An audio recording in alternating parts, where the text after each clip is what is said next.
Back to my channel. ఈరోజు పాలకూర పప్పు తయారు చేసుకునే విధానం ఇది. వైట్ రైస్‌లోకి, బగారా రైస్‌లోకి చాలా బావుంటది.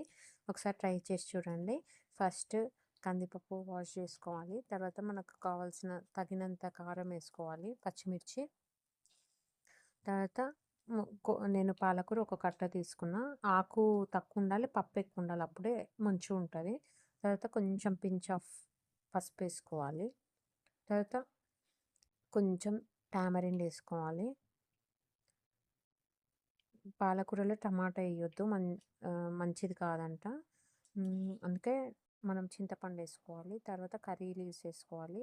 కర్రీ లీవ్స్ వేసుకుంటే టేస్ట్ చాలా బాగుంటుంది. వేయకుండా వేసి చూడండి, టేస్ట్ చాలా బాగుంటుంది.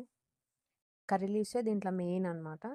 తర్వాత మనకు తగినంత వాటర్ పోసుకొని కుక్కర్ విజిల్ పెట్టుకోవాలి. పెట్టుకున్న తర్వాత మనకు పప్పు ఉడికిపోతుంది. ఉడికిన తర్వాత మంచిగా రుబ్బుకోవాలి. రుబ్బుకున్న తర్వాత పోపు పెట్టుకోవాలి. పప్పుకి పోపు మెయిన్.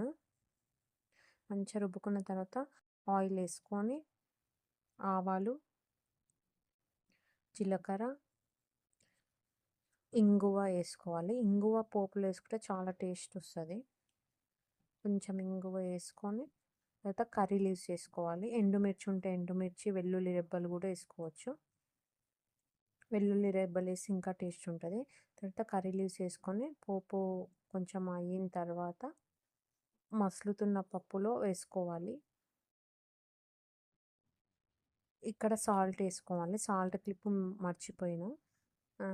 పోపు పోసుకొని మంచిగా మిక్స్ చేసుకోవాలి. సాల్ట్ సరిపోయిందా లేదా టేస్ట్ చేసి చూసుకోవాలి. అంతే, చాలా బాగుంటుంది. ఒక్కసారి ట్రై చేయండి. ఈ పప్పు కనుక మీకు నచ్చినట్టయితే లైక్ చేయండి, షేర్ చేయండి, సబ్స్క్రైబ్ చేసుకోండి. కానీ తప్పకుండా ట్రై చేయండి, చాలా చాలా బాగుంటుంది. Thank you.